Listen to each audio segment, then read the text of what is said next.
So, hello students, good morning to all of us.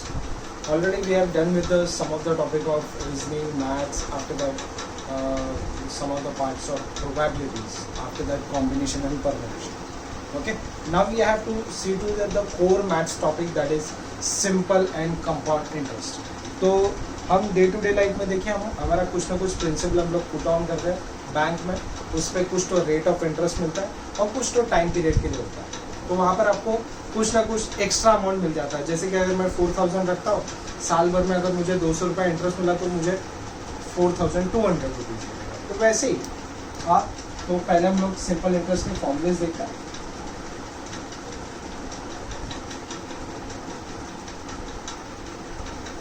तो simply P is for principal, R for rate and T for time period. और simply अगर आपको simple interest निकालना है, is called as SI. SI के लिए आपको क्या रिक्वायर्ड है? P for the principal, R for rate of interest, T for time period divide by 100. कभी कभी क्या होता है कि प्रिंसिपल हमें नहीं पता है, सिंपल इंटरेस्ट पता है, रेट ऑफ इंटरेस्ट पता है, टाइम पीरियड पता है, बट आपको प्रिंसिपल निकालना है. तो सिंपली इस फॉर्मूले को डाइवर्ट करें, या 100 इंटू ऐसा हो जाए divide by R into. Simply वही अगर मुझे R निकालने बोला जाए तो this is P into T, और वही अगर मुझे T निकालने बोला जाए तो 100 इंटू ऐसा है divide by P into R. तो ये बेसिक फॉर्मूलेज है. हमें स्टार्ट करना है सिंपल इंटरेस्ट, तो पहले ये पता होना चाहिए. ये अगर हमें पता है तो अच्छे से हम लोग सिंपल इंटरेस्ट की कोई भी सम सॉल्व करें. यस, तो हम लोग देखते हैं एक एक question. Start with the beginning of basics of simple interest. हाँ, तो P for principal, R for rate of interest and T for time period. और ऐसा है कैलकुलेट करना तो P into R into T divide by 100. P for 100 into SI by R into T. ये वैसे ही and single. अभी देखते हैं पहला सा. ओके, स्टार्ट करें. यस,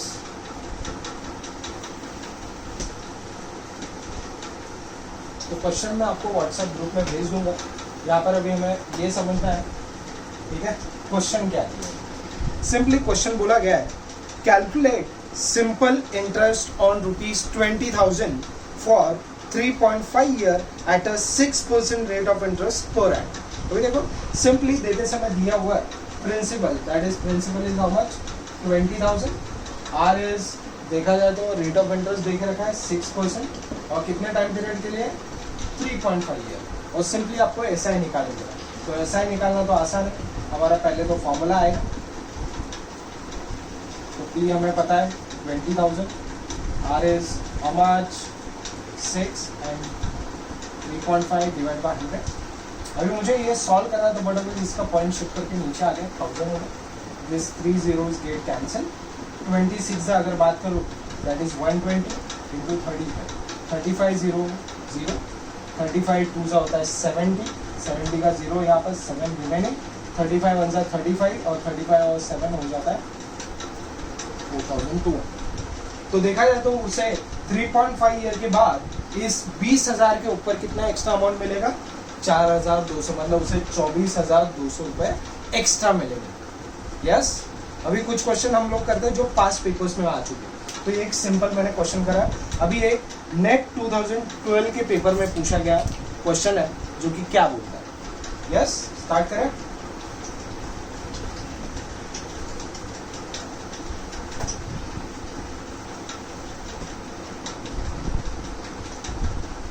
अभी देखिए सेकंड क्वेश्चन क्या होता है कि नेट 2012 में आके जा चुका है.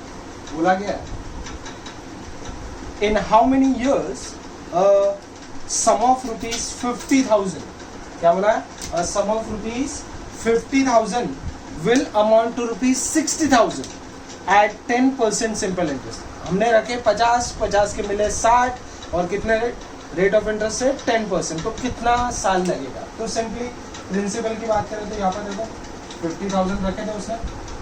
50,000 का सीधा क्या हो गया 60,000, मतलब कितना एक्स्ट्रा मिला उसे 10,000. और क्या रेट ऑफ इंटरेस्ट है 10%. तो देखा जाए तो टाइम पीरियड कितना लगेगा? तो सिंपली टाइम पीरियड का हमने फॉर्मूला ऑलरेडी पढ़ा था, 100 into SI divide by P into R. अभी 100 into SI is how much 10,000 rupees. P is how much, principal 50,000, rate of interest क्या है 10, दिस इज 1 जा, तो ये कितना हो जाएगा 5 जा, 5 2 जा 10, मतलब ये हुआ 20, और 10 2 जा कितना होता है 20, मतलब कितना साल लगेगा 2 साल लगेगा 50,000 का 60,000 में कन्वर्ट होने के लिए, जब रेट ऑफ इंटरेस्ट 10% चलेगा तो। Okay, understand? This is asked already net 2012. There is the next question that is asked in set 2013. What they have told, simple interest on a certain sum. Certain sum म्हणजे हमको पता ही नहीं है certain sum है कितना. For 4 year at a 7% per annum is more than simple interest on the same sum for 2.5 year at the same rate by rupees 840. Find the principal amount. यहाँ पर देखा जाए तो 2 टाइप के एसआई आपको देखे रखे हैं.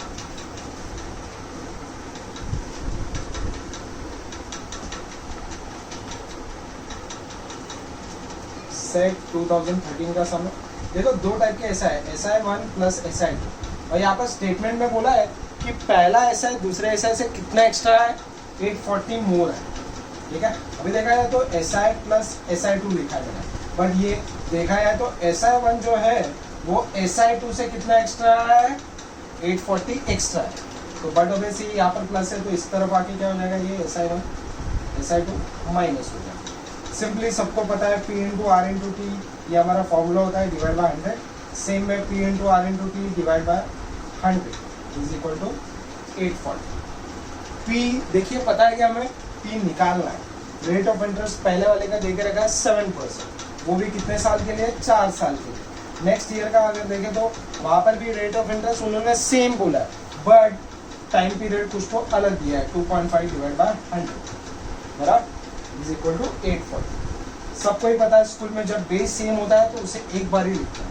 तो 7 4 का कितना हो गया 28p माइनस 7 इंटू 2.5 करें तो आता है 17.5p आता है divide by 100 is equal to how much 840. अभी देखा ये 100 यहाँ पर जाएगा 28 पॉइंट में से 28p में से अगर 70 that is 10.5p, this is how much 840 के ऊपर 00 p अगर मुझे निकालना है दिस इज 0 डिवाइड बाय 10.5. ये 10.5 का अगर पॉइंट ऊपर चला जाए तो इतना हो जाएगा. सिंपली इसे याद रखना है तो ये बात याद रखें कि 100 के टेबल में 800 कब आएगा 8 टाइम्स आएगा, और 5 के टेबल में 40 कब आएगा वो भी 8 टाइम आएगा. मतलब p का वैल्यू सिंपली कितना आएगा हो जाएगा 8,000 रुपीज. Okay, understand? तो ये सेट 2013 के पेपर में आ चुका है सब. Yes, understand? अभी हम लोग नेक्स्ट पेपर जो नेट 2016 में पूछा गया उसके तरफ जाते हैं. यस, बोलो. या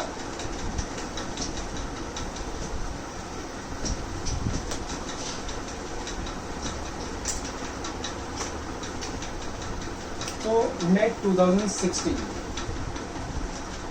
क्या बोलता है देखो. A sum of rupees 800 amount to rupees 920 in 3 years at a simple interest. If the interest rate is increased by 3%, it will amount to how much?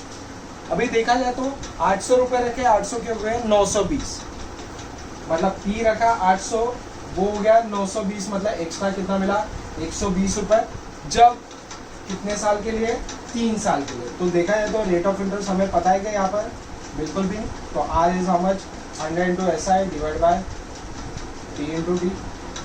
100 into S I is how much 120 divide by how much 800 into 3. This is 1 jar, तो this is कितना होता है 8 jar. This is 3 5 jar, 3 4 jar 12, और 8 5 jar कितना होता है 40. मतलब कितना रेट ऑफ इंटरेस्ट मिला उसे 5%. बट उन्होंने बोला कि 3% रेट ऑफ इंटरेस्ट और भी बढ़ गया इसके अंदर. तो देखो 5% में अगर 3% बढ़ जाए तो कितना हो जाएगा रेट ऑफ इंटरेस्ट आपका 8%. तभी ऐसा क्या होगा ये पूछा है. अगर रेट ऑफ इंटरेस्ट बढ़ जाए तो रेट ऑफ इंटरेस्ट का फॉर्मूला सभी को पता है. P का वैल्यू तो सबको पता है 800 ही होगा, क्योंकि यहाँ पर नए सिंपल इंटरेस्ट की बात नहीं होगी. रेट ऑफ इंटरेस्ट अभी आपका बढ़ के हो गया है 8%, और टाइम पीरियड आपका देखो same divide by 100. This is 1 जा, तो दिस इज 8 जा. 8 8 जा होता है 64 इंटू 3 हो जाएगा, तो देखा जाएगा तो ये हो जाएगा 190. जब आपका 5% रेट ऑफ इंटरेस्ट चलता है तो आपको 120 रुपए मिलते हैं, और अभी देखो 8% हो गया तो बट ऑब्वियस अमाउंट बढ़ जाए। क्या पता है ये रेट ऑफ इंटरेस्ट घट जाता है तो बट ऑब्वियस आपका जो ऐसा है वो भी घट जाता है। अंडरस्टैंड? यस। देखिए आगे बढ़ते हैं नेक्स्ट क्वेश्चन की तरफ। This is asking set 2016, net 2016। उसके बाद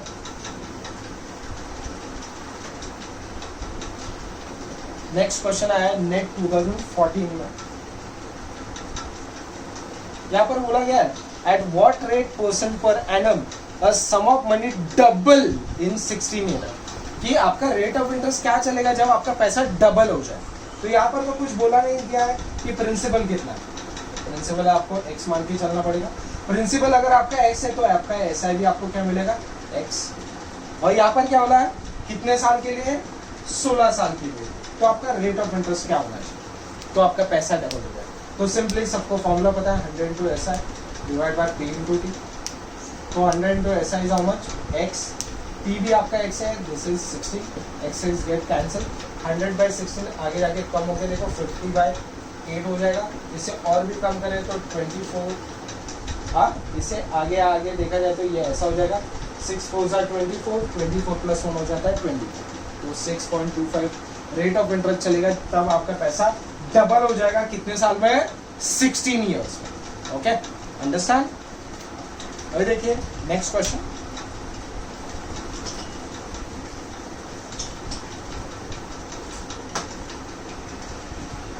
अभी बोला गया the simple interest on a sum of money is 4/9 of the principal. अरे 4/9 ऑफ द प्रिंसिपल, मतलब प्रिंसिपल ही हमें नहीं पता है। प्रिंसिपल को x पकड़ा तो ऐसा आपका क्या हो गया, 4/9 ऑफ द प्रिंसिपल।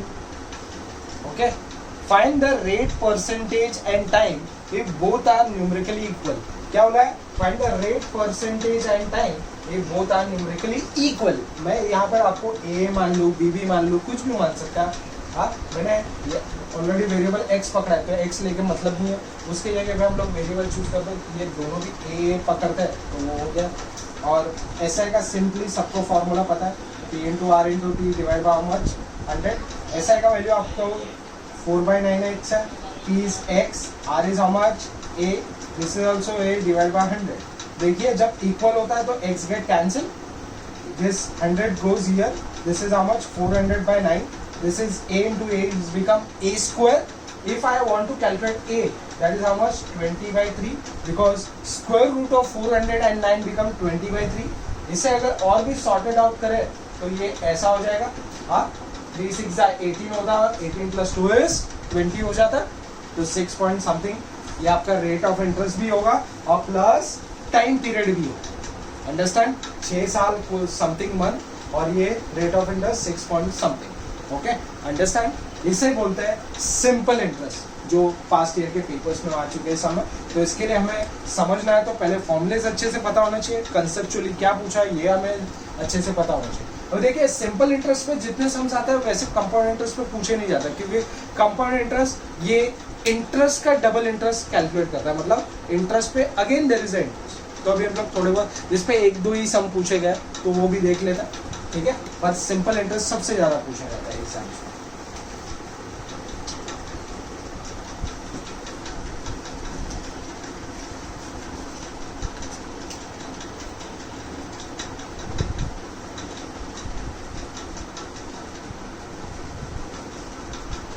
कंपाउंड, हम ऑलवेज कंपाउंड इंटरेस्ट की बात करें दैट इज CI, उसके अंदर देखो P होता है प्रिंसिपल। हाँ, हमेशा आपको प्रिंसिपल के अंदर ही ऐड करके जो भी SI है वो मिलता रहेगा। तो देखो हमेशा आपको पहले तो एनुअल के लिए पूछते हैं हमेशा, तो एनुअल का CI निकालना तो P into 1 plus R/100 raise to n होता है। कितना होता है, रेज़ टू n होता है एनुअल की अगर बात करें, और इसे ही हम लोग एक्यूमुलेटेड वैल्यू बोलते हैं। तो एक्यूमुलेटेड वैल्यू CI सिंपली क्या होता है, प्रिंसिपल प्लस एक्यूमुलेटेड वैल्यू होता है, ठीक है। प्रिंसिपल के अंदर एक्यूमुलेटेड वैल्यू ऐड करके, ओके, तो इसीलिए ये ऐसा लिखा जाता है। अभी देखिए हम क्वार्टर की बात करें, क्वार्टरली सबको ही पता है। हाँ, आपका रेट ऑफ इंटरेस्ट कितने पार्ट में डिवाइड होगा, 4 पार्ट में, और आपका ईयर भी कितने पार्ट में वही अगर हाफ ईयरली पूछा जाए तो देखा जाए तो आपका कंपाउंड इंटरेस्ट ऐसा दिखेगा। कितने पार्ट में ईयर डिवाइड होगा? 2 पार्ट्स में, तो this is become raise to 2 है। पर देखा जाए तो एग्जाम में ज्यादातर आपको क्वेश्चन इसके ऊपर ही पूछे जा रहे हैं, एक्यूमुलेटेड वैल्यू निकालने बोलते हैं, और उसमें ज्यादातर ये वाला पार्ट होता है, जहाँ पर क्या होता है हमने स्कूल में कहा तो सीखा था, जब आपका बेस सेम होता है तो ऊपर का क्या हो जाता है? इक्वल। Okay, understand? तो इस पे एक दो सम हम लोग देखते हैं जो ऑलरेडी पास पेपर में आ चुके हैं। यस,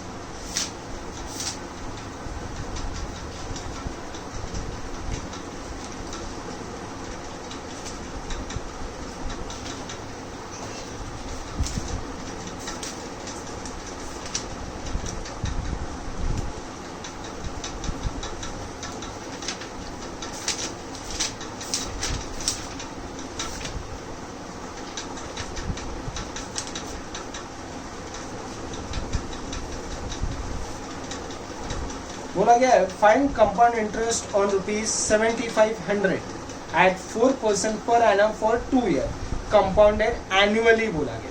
क्या बोला है? कंपाउंडेड एनुअली, मतलब एनुअल का फॉर्मूला ये अप्लाई होगा। ये कैसे निकालेंगे देखो।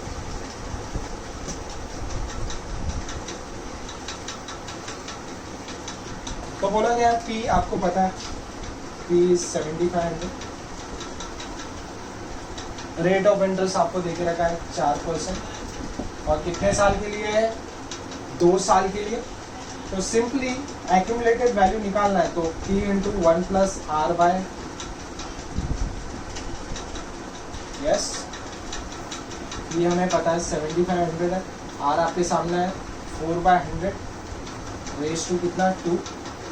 अब इसे अगर सॉल्व करें तो ये देखो 1/25, मतलब यह सॉल्व करें तो ये क्रॉस मल्टीप्लाई करें तो देखिए 100 plus 4 divide by 100 raise to 2, ये 104/20 हो जाएगा।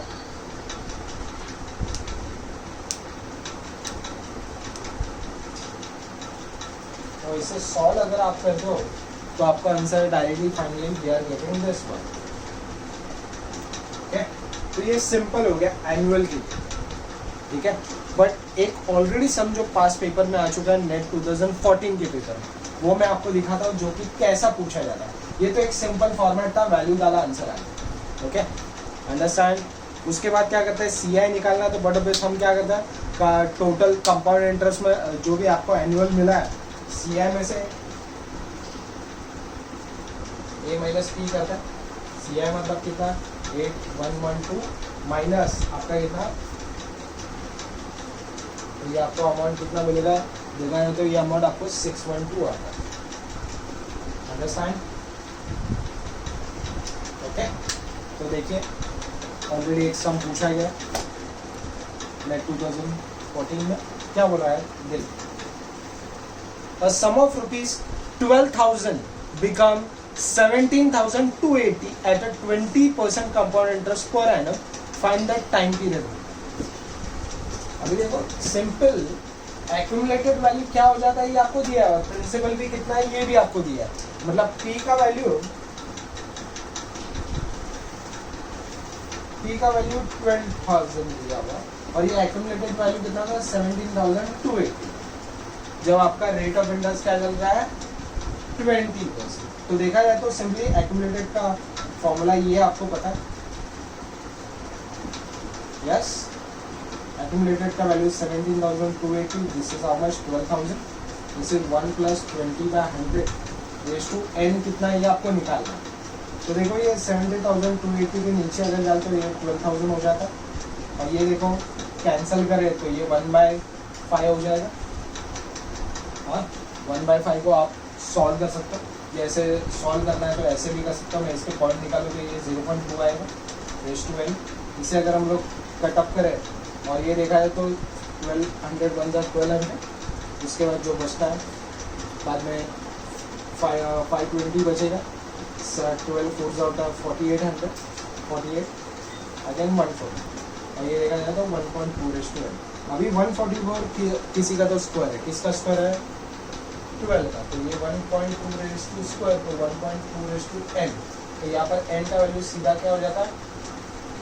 तो बेसिकली अपने एग्जाम में ऐसे टाइप के सम आते हैं जब बेस आपका सेम होता है तो ऊपर का जो फॉर्मेट होता है वो इक्वल होता है। Okay, understand. Thank you so much. जो भी आपके डाउट्स है व्हाट्सएप ग्रुप में पूछिए, आप पर्सनली कॉल करके पूछ सकते हैं। हाँ, अच्छे से रेफर करें, पास्ट ईयर के पेपर्स देखें, क्वेश्चन देखें, कुछ भी डाउट है पूछ सकते हैं। Thank you so much.